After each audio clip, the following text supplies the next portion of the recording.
I loved my faith and I loved my religion and I thought my faith was unshakable. But all of that changed. I started making a list of all the experiences I missed out on because I was Muslim. I'm 25 and I've never listened to music. I've never been on a date. I've never tried alcohol. I don't know how to dance. I want to take my hijab off. It'll be the biggest decision I've made ever in my life so far, but I'm terrified. I don't know what the consequences could be. Behind closed doors in this religion, there's just so much people don't know about. Domestic violence, honor killings, sexual assault. I've been physically abused by my parents. They would force me into practicing the religion. For many, many years, I was feeling that I was drowning in this religion. I couldn't understand how Islam was teaching me to hate myself. Finding this secret group of ex-Muslims saved my life, literally. The secret ex-Muslim group is definitely a safe space for people who are still in the closet. Being here, speaking about this, it's a risk. People threaten us, people incite violence, people try to advocate for the killings of us. They want to be a vigilante and come and get us. It's happening in our backyard here in Australia. I live a 100% double life. I am pretending to pray, I'm pretending to fast, I talk like a Muslim, I act like a Muslim. But then when I go out, I'm not like that at all. I feel so trapped. I'm terrified of someone finding out that I'm ex-Muslim. I feel like I'm carrying around a ticking time bomb.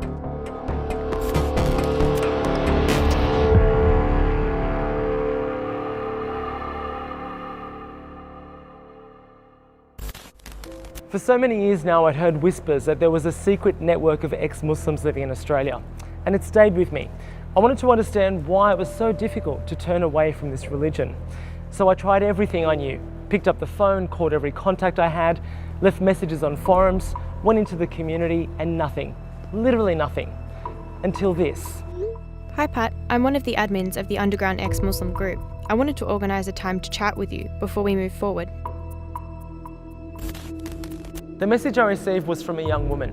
She gave me an email and told me to wait for next instructions. It took some time, but this was my way in to the secret network of ex-Muslims. Leaving any religion comes with consequences, but leaving Islam means leaving an entire community, a deeply ingrained culture and a way of life. And breaking those ties may be the hardest thing a believer could ever do. That's why some of the people you're about to meet can't use their real names or show their faces. My life is on the line for being an ex-Muslim. We're hiding our faces for security and safety reasons. We're not hiding it out of shame. We get a lot of hate and a lot of threats of being killed. It's mostly individuals and sometimes even Muslim leaders. They feel the right to speak out against us and they feel the right to incite violence against ex-Muslims. Let's call this guy Ahmed. He's a 23-year-old student. I mean, like growing up in Saudi Arabia, I was happy. I grew up in a really strict family and so I didn't really listen to music. I didn't really watch movies. If my family found out that I'm an ex-Muslim and that I was speaking out so publicly against Islam, I think my family would kill me.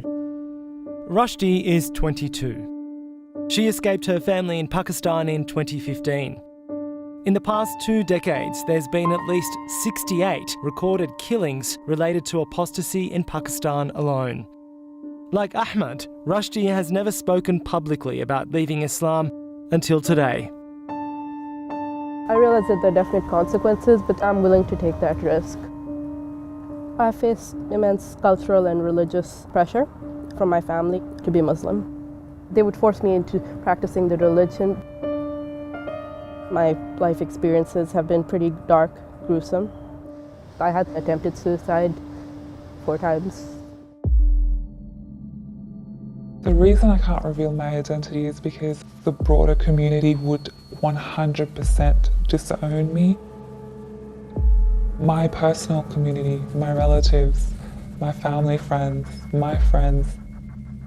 The idea of someone finding out that I'm ex-Muslim is my greatest fear. This is Urwa. She's 25 from a Pakistani background. Where Ahmad and Rushdie have already denounced their faith, Urwa is at a crossroads. Taking my hijab off, it's an incredibly terrifying decision. I'm so afraid of everything that will come after I take it off. I want to do it, but a part of me wonders if I can really go through with it. Ahmad, Rushdie and Urwa are all part of the underground network of ex-Muslims. Like me, you're probably wondering, if someone stops believing in a religion, why can't they simply just walk away? It's much more common than people think, and the repercussions are obvious all around the world. I'll take Bangladesh for instance, and many who've been attacked over the last few years because they have professed their non-belief. When you think about Saudi Arabia, where they've declared it a terrorist act to say that you're an apostate. A brutal murder, hacked to death. The sixth writer killed in the last 14 months. From Islam to any other religion, the punishment should be death. The hellfire is waiting for anyone who is rejecting Allah and His Messenger. Moreover, their families, they should not continue having any kind of relationship with them. Murad is 46. Originally from Pakistan, he left the UK more than 20 years ago after being persecuted by the strict Muslim community he grew up in. One of few open members of an international ex-Muslim network, Murad now helps guide young Australians conflicted in their faith. It is written into the Quran about how to treat people who used to believe and now say they no longer do. People get persecuted for that. They're scared for their lives. There are 13 Muslim-majority nations across the world where apostasy or leaving Islam is punishable by death. Many of the families from these countries now living in Australia raise their children under strict religious rules. Although protected by law and democracy here, the consequences for ex-Muslims can be just as grave. The extreme Islamist group exists everywhere. So the threat for you is very real even here in Australia? I do feel safer here. At the same time, I'm still worried about my life. In my home country, you can get away with murder, rape, domestic violence. And in Australia, apparently, you can get away with death threats without any consequence. This is because extreme Islamist group, the Hizb ut-Tahrir group, came a couple of months ago and openly declared how they wanted apostates of Islam to be dead. The group Rushdie's talking about is Hizb ut-Tahrir, a controversial organisation that's banned in most Muslim-majority nations. Here in Australia, most Muslims would agree they do not represent the view of the majority. Hizb ut-Tahrir seek to unite Muslims under one Islamic caliphate. Notorious for preaching radical interpretations of the faith, they've been accused of condoning honour killings and advocating for Sharia law to be practiced in Australia. People think that the danger might be in Saudi Arabia, in Iran, where Sharia law is practiced, but threat and danger exists here in Australia on people who think they carry out justice for God. It's happening in our backyard. I want to show you something and see how it makes you feel. Okay. That's your draft constitution of the Khilafah state. Do you stand by that? Do you want to kill ex-Muslims? See you shaking your head. Yeah. It's the first time Ahmad is seeing this video. It's hidden camera footage from a meeting held by Hizb ut-Tahrir in Sydney earlier this year. In Islam, it's clear that apostates do attract capital punishment, and we don't shy away from that. Australian Federal Police were called after Hizb ut-Tahrir publicly advocated for Muslims in Australia to be executed if they leave the religion. The AFP laid no charges. Despite several pleas to have Hizb ut-Tahrir banned, the Australian government allows them to continue operating here. Hizb ut-Tahrir declined an interview but sent a response, including this. These ex-Muslims who claim to be fearful of Hizb ut-Tahrir are fakes. They are professional apostates, if you will. These people are charlatans who, devoid of an intellectual critique of Islam, choose this path of attack. How does that make you feel, hearing that? It makes me really scared to speak against Islam publicly. They always say the same thing, that you should be killed, you should be dead. Those comments always pop up on my Facebook. If you were born a Muslim, then reject it, you should be killed straight away. You're going straight to hell if you do this. Apostates deserve to die. The day will come when we cut your head off, freak infidel. Where I come from, I've seen people being beheaded in public, on public squares, and it really scares me that those same people are coming here and breaching hate. It's impossible to know how many physical attacks have occurred on ex-Muslims in Australia. Most go unreported out of fear of repercussions. And that's because this abuse is driven by ultra-conservative interpretations of the faith, rather than a peaceful Islam that the majority practice. When was it that you first started questioning your faith? Throughout my teenage years, I started questioning the rationality of the religion. I remember being beaten by my father as young as 6 years old. The last time my father was abusive towards me was 2015. He beat me mercilessly. I was sexually molested when I was 7 years old. That continued on for about 6 months. It was a person who identified himself as Muslim. How can I believe in this religion the way that I'm being treated?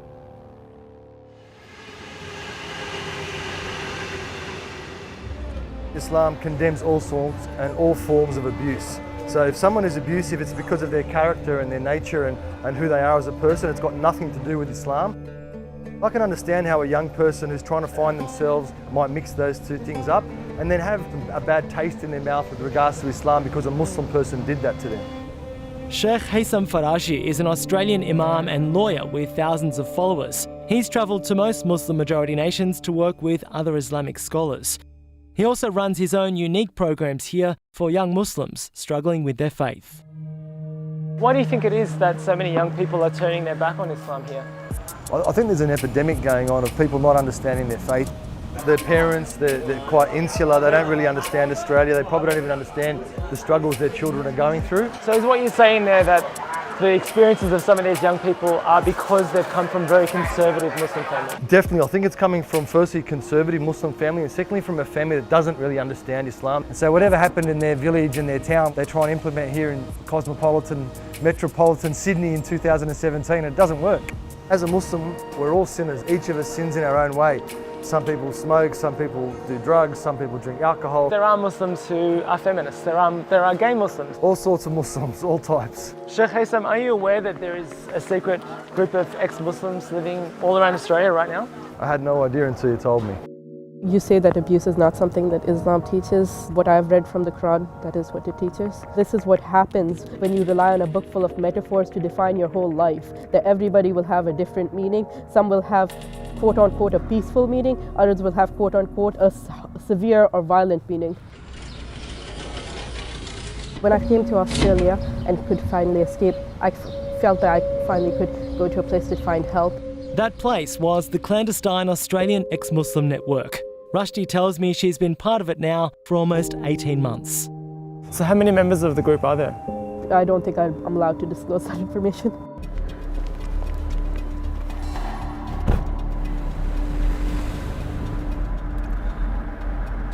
None of the members so far are willing to tell me how many ex-Muslims there are in Australia. I'm not really sure why that is, but I'm just on the way to meet one of the gatekeepers, so hopefully she can answer that question.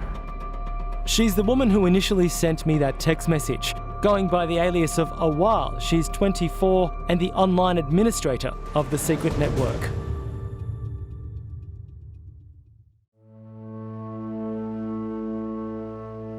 Just as we're about to begin the interview, Awal gets a message on her phone, but she refuses to show us the text. Whatever it was, it rattled her enough that she no longer feels safe showing her face on camera. There's a risk involved. The thing is, we don't want people to find us. We don't want to be easily accessible. Like, yes, we want us to be out there to support people. There's people who really desperately want to get in contact. We'll find a way. We'll know, because we find these things out. And if they don't get in contact with us, we'll get in contact with them. Awal is organising a get-together for ex-Muslims later tonight. What happens in the group is what people would wonder. This is a way to have a support group and to find other people like you. And I guess to find a community outside of your previous community that has probably now shunned you, or if they haven't shunned you, don't understand you.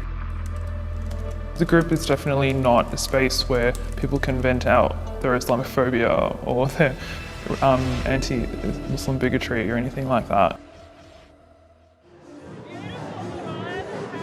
It's Ahmad's birthday, and as well as celebrating his 24th year, it's the first time he's comfortable with both his sexuality and his beliefs, amongst other ex-Muslims. I couldn't reconcile my beliefs with who I am as a person because I'm gay. Interpretations of the Quran advocate gays should be killed. A lot of it is because of the religion. Some of it is culture, but I think the biggest part of it is religion. I left Islam because I didn't want to hate myself anymore. I wanted to live my life. I wanted to love myself. I wanted to be the person who I am.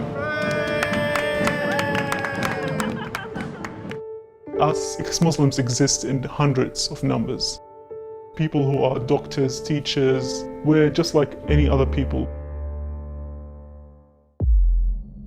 I was born and raised here in Australia. I found a lot of comfort from religion. I prayed 5 times a day. I would fast in Ramadan. I would read the Quran. I really wanted to be the perfect Muslim, but all of that changed. I had conversations with my friends and I realized that there were aspects of Islam that I didn't agree with.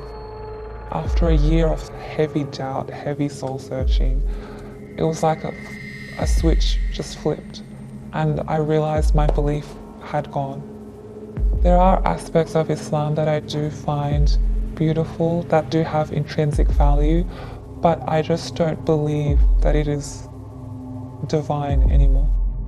Now, after wearing the hijab for most of her life, Urwa is taking it off. I feel so many different emotions now that I've taken the hijab off.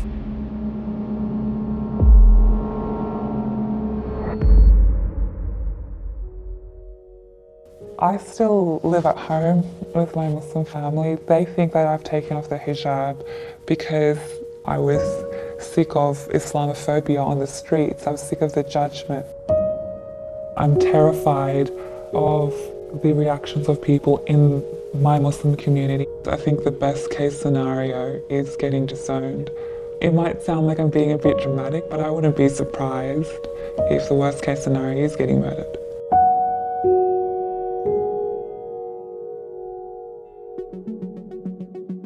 That is why the ex-Muslim group exists and why other groups exist, because people are supporting each other. There is a worldwide movement of ex-Muslims. For some people it's easier, for some people it's not so easy. Are existing everywhere, despite you trying to suppress our voices. We're not afraid. I think living in a country where I can say everything in public without people trying to kill me. Just because we're silent doesn't mean we don't exist, and people need to remember that. No human being should live in fear. Everyone has a right to peace, everyone has a right to safety, and everyone has a right to justice. And if that's not happening, then myself as a Muslim, I have to take some responsibility, even if it's just in my heart, even if it's just by making prayers, that these people's difficult situations are alleviated.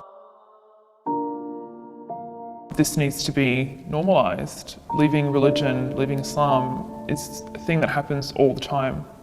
It happens in private and it needs to be out there, it needs to be spoken about. I've suffered severely and I don't want others to go through that. I'm trying to accept that I had a difficult past and that I'll have a better tomorrow. Do you think there might ever be a time in your life when you'll go back to Islam? Never. There was never going to be a time in my life I'll go back to Islam. I'd rather die. Rushdie's family practices an extreme interpretation of Islam, so perhaps it's no surprise that she's turned her back on the faith for good. But I can't help but wonder whether Ahmad, Urwa and other ex-Muslims might one day find their way back to an understanding of Allah that they feel at ease with. When Muslim people are having difficulties with their faith, are having difficulties with the lifestyle in Australia and reconciling that with their faith, they need to seek out someone who's educated in Islam but also understands Australia, also understands the Australian environment. I want to see things change for ex-Muslims. I want people to feel safe coming out. I would love to see the day that comes. We don't want to be disconnected from our community. We don't want to be disconnected from our family. We're here and we want equality, we want justice, we want love. I've experienced a tremendous amount of growth as a result of leaving Islam. I went on my first date this year in my entire life. I wore a t-shirt in public and I remember thinking, I've never felt the wind on my skin before. Dancing and music is new to me at 25. This is the first time in my life that I'm really thoroughly appreciating life. If my story can even help one person who's questioning or doubting their religion, then I feel like the risk that I've taken is worth it. I'm just so looking forward to the future.